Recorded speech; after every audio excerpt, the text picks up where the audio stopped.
Hello dear students, बेटा आज की क्लास में आप सभी का वेलकम है। लास्ट वीडियो में हमने आपको बताया था किसके बारे में, पॉलिनेशन के बारे में, उसके टाइप्स कितने होते हैं एंड उसको डिस्क्राइब भी किया था। अगर आपने उसको व्यूज नहीं किए हैं तो प्लेलिस्ट में आपको वो मिल जाएगा, आप जाके पहले व्यूज कर लीजिए। उसमें मैंने आपको जो है सेल्फ पॉलिनेशन के जो आपको एडवांटेज एंड डिसएडवांटेज नहीं बताए थे, तो इस क्लास में आपको स्वपरागण से लाभ हानि, उसके बाद हम देखेंगे परपरागण क्या है, उसके लाभ हानि और उसके कौन कौन से जो है वो टाइप्स होते हैं। ठीक है, तो इससे क्या होता है कि परागण की क्रिया सरलता तथा सुगमता से संपन्न होती है। मतलब इसका ये लाभ है कि जो पॉलिनेशन का प्रोसेस है बहुत ही इजी मेथड में हो जाता है।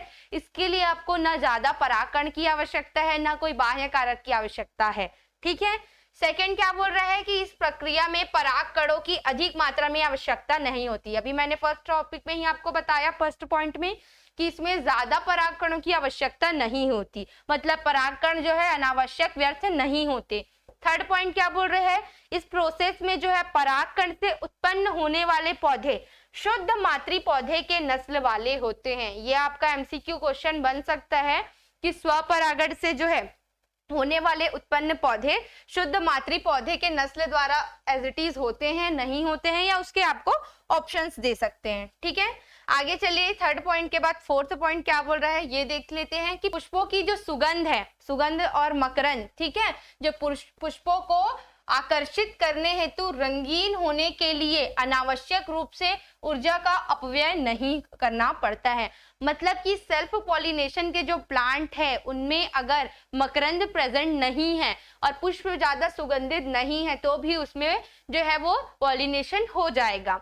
फिफ्थ पॉइंट क्या बोल रहे हैं, जिन पुष्पों में परपरागण नहीं हो पाता है उनमें क्या होता है, स्वपरागण द्वारा ही फल एवं बीज विकसित होते हैं। फॉर एग्जाम्पल क्या है, एस्ट्रेसी के प्लांट्स। ठीक है, ये क्या मैंने अभी आपको जस्ट बताया, सेल्फ पॉलिनेशन के कितने जो है वो लाभ, मतलब कि एडवांटेज है। ठीक है, अब इसके हम जो है डिसएडवांटेज आपको बता देते हैं। डिसएडवांटेज क्या है बेटा, चलिए देखते हैं।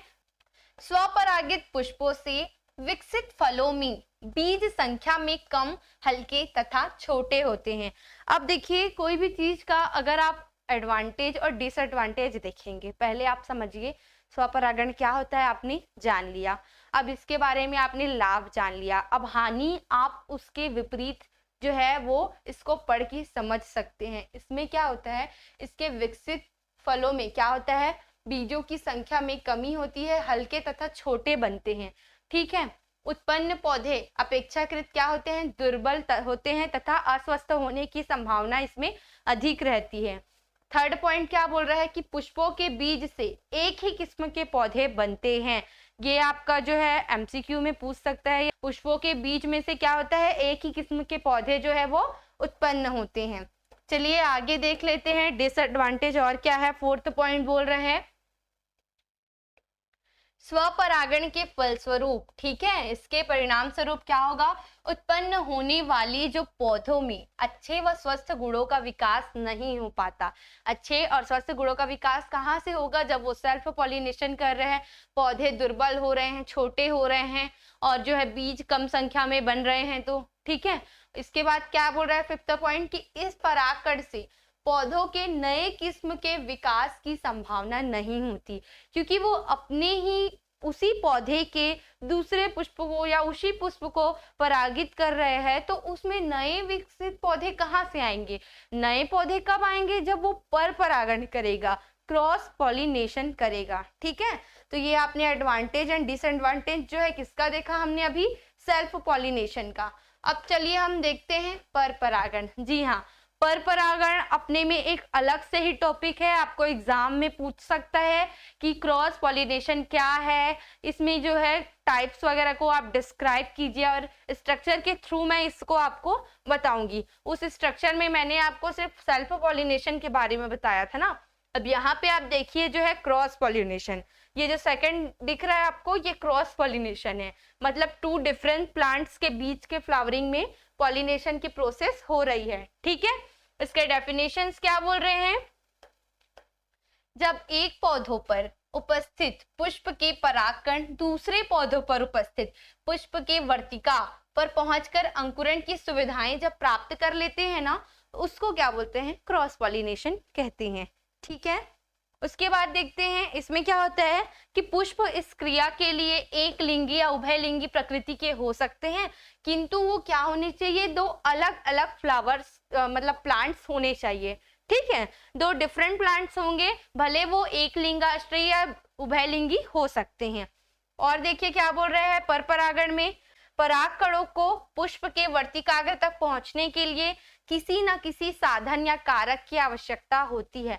ये पॉइंट वेरी वेरी इंपॉर्टेंट है। देखिए स्वपरागण तो हो जाता है, उसमें किसी भी माध्यम की आवश्यकता आपको नहीं होगी, पर अगर आप किसी भी पौधे में क्रॉस पॉलिनेशन कराना चाहेंगे तो उसके लिए माध्यम की आवश्यकता होगी। ये माध्यम आपके क्या हो सकते हैं, वायु हो सकते हैं, जल हो सकते हैं, जंतु हो सकते हैं। ठीक है, मतलब ये इसमें क्या होगा, माध्यम की आवश्यकता होगी। माध्यम ही उस पराग कण को दूसरे फ्लावर के स्टिग्मा तक जो है पहुंचाने का कार्य करेगा। स्ट्रक्चर बेटा आपने देख लिया, स्क्रीनशॉट करना चाहते हो तो स्क्रीनशॉट कर लीजिए।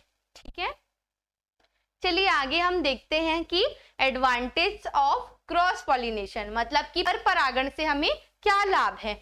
पर परागण की क्षमता वाले जो पौधे होते हैं उनमें परागण के पश्चात बीज अपेक्षाकृत अधिक संख्या में बनते हैं। ठीक है, ये आपका जो है इम्पोर्टेंट टॉपिक है। पर परागण से लाभ पूछा ही जाता है, क्या होते हैं, इसकी हानियां भी आपको आगे पूछा जाएगा, मैं उसको भी आपको डिस्क्राइब करके बताऊंगी। पहला पॉइंट क्या बोल रहे हैं कि अपेक्षाकृत संख्या में अधिक बनते हैं बीज। ठीक है, सेकेंड क्या होता है क्रॉस पॉलिनेशन में कि इसके कारण बने पौधे अपेक्षाकृत सुंदर, मतलब कि बहुत ही जो स्मार्टनेसफुल होता है ना, ब्यूटीफुल प्लांट, वो जो है वो अपेक्षाकृत सुंदर किससे होंगे, क्रॉस पॉलिनेशन से होंगे, मजबूत होंगे एवं क्या होते हैं, स्वस्थ होते हैं। ठीक है, थर्ड है कि पर परागण के कारण बालियां एवं फल अधिक बनते हैं। जैसा कि मैंने अभी आपको बताया, बीज अधिक संख्या में बनते हैं तो उससे आगे जो है फ्रूट भी अधिक संख्या में बनेंगे, फल और फूल। ठीक है, फोर्थ पॉइंट क्या बोल रहे हैं बेटा, देखिए पर परागण से नई किस्मों का प्रादुर्भाव होता है, मतलब कि जब अलग अलग जाति के पौधों को परागित कर रहे हैं तो नई नई किस्म की जातियां भी उससे उत्पन्न होंगी। फिफ्थ पॉइंट क्या बोल रहा है, पर परागण के कारण विकास एवं अनुकूलन की संभावनाएं बढ़ती है। पर परागण से और क्या होता है, विकास एवं अनुकूलन की संभावनाएं बढ़ती है। ठीक है, ये इसके क्या हो गए, वो एडवांटेज हो गए, मतलब कि इसके लाभ। अब क्रॉस पॉलिनेशन के आगे क्या चीज देखेंगे हम, डिसएडवांटेज। ठीक है, चलिए देखते हैं इससे क्या क्या हानियां होती हैं। पर परागण की क्षमता वाले पौधे में परागकण निश्चित नहीं होते कि वो आगे जाके परागित होंगे। अब देखिए कि समझिएगा, क्रॉस पॉलिनेशन करा रहे हैं दो डिफरेंट प्लांट में, इसमें क्या होगा, माध्यम की आवश्यकता है। अब मान लीजिए हवा माध्यम है या जल माध्यम है, ठीक है, और इस प्लांट से जो पराग कण है वो हवा के द्वारा दूसरे प्लांट में जा रहे हैं, पर जरूरी तो नहीं है कि वो दूसरे प्लांट के स्टिग्मा तक पहुंच पाएंगे। कई कंडीशन में वो वहां तक नहीं पहुंच पाते।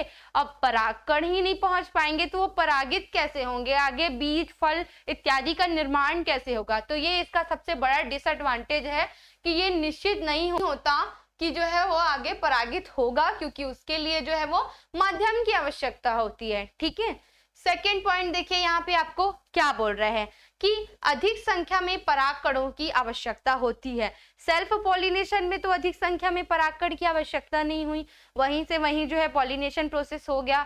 बट क्रॉस पॉलिनेशन में बहुत अधिक संख्या में किसकी जरूरत है, हमें पॉलिन ग्रेन्स की जरूरत होती है, और इसकी बर्बादी भी बहुत ज्यादा मात्रा में होती है। थर्ड पॉइंट क्या है कि बनने वाले पौधे में मातृ लक्षण की शुद्धता नहीं रह जाती। जो बनने वाला नया जो है लक्षण है उस पौधे है उसमें जो है मातृ लक्षणों की शुद्धता नहीं रह जाती। फोर्थ पॉइंट क्या है कि पौधों में पुष्पों को आकर्षण बनाने के लिए, मकरंद की क्षमता के लिए गंध या सुगंध उत्पन्न करने की जो क्षमता है वो होनी चाहिए। अगर ये नहीं है, उसमें सुगंध नहीं है, मकरंद उपस्थित नहीं है, तो उसमें क्या होगा, क्रॉस पॉलिनेशन नहीं होगा। देखिए आप इसकी जो है लाभ और हानियां समझ करके इसके बीच की जो डिफरेंस है, किनके बीच की डिफरेंस की मैं बात कर रही हूँ, सेल्फ पॉलिनेशन और क्रॉस पॉलिनेशन के बारे में आप लिख सकते हैं। जैसे कि इसमें क्या बताया कि मातृ लक्षणों की शुद्धता नहीं रह जाती, उसमें शुद्ध पौधे बनते हैं। इसमें क्या है, आकर्षण के लिए मकरंद की सुगंध की आवश्यकता होती है और उसमें क्या होती है, नहीं होती है। इसमें परागकण जो है अधिक संख्या में बर्बाद होते हैं, उसमें क्या होते हैं कि नहीं होती हैं। ठीक है, चलिए आगे हम बात करते हैं जल परागण और वायु परागण के बारे में। ठीक है, यही माध्यम है जिनके द्वारा परागकण जो है दूसरे फ्लावर के स्टिग्मा तक पहुंचते हैं, तो उसको जल परागण कहते हैं। अगर वायु माध्यम है तो उसको वायु परागण कहते हैं। ठीक है, ये कोई ज्यादा आपका लेंदी टॉपिक नहीं है, इसको आप समझ के लिख सकते हैं। अब मैं आपको जो है फिर से रिवाइज करा देती हूँ। इस क्लास में हमने आपको क्या क्या बताया, सेल्फ पॉलिनेशन के एडवांटेज और डिसएडवांटेज, जो कि हमने उसके बारे में लास्ट वीडियो में ही पढ़ लिया था, लास्ट क्लास में। अब आपको इस क्लास में क्या बताया गया है, क्रॉस पॉलिनेशन, उसके डायग्राम्स हमने आपको दिखाए हैं। इसके साथ साथ क्या होता है, उसके कितने टाइप्स है, एडवांटेज और डिसएडवांटेज। टाइप्स कहने का मतलब है कि ये जो माध्यम है ना, जल परागण, वायु परागण, इन्हीं को ही जो है हम इसके बारे में जानेंगे।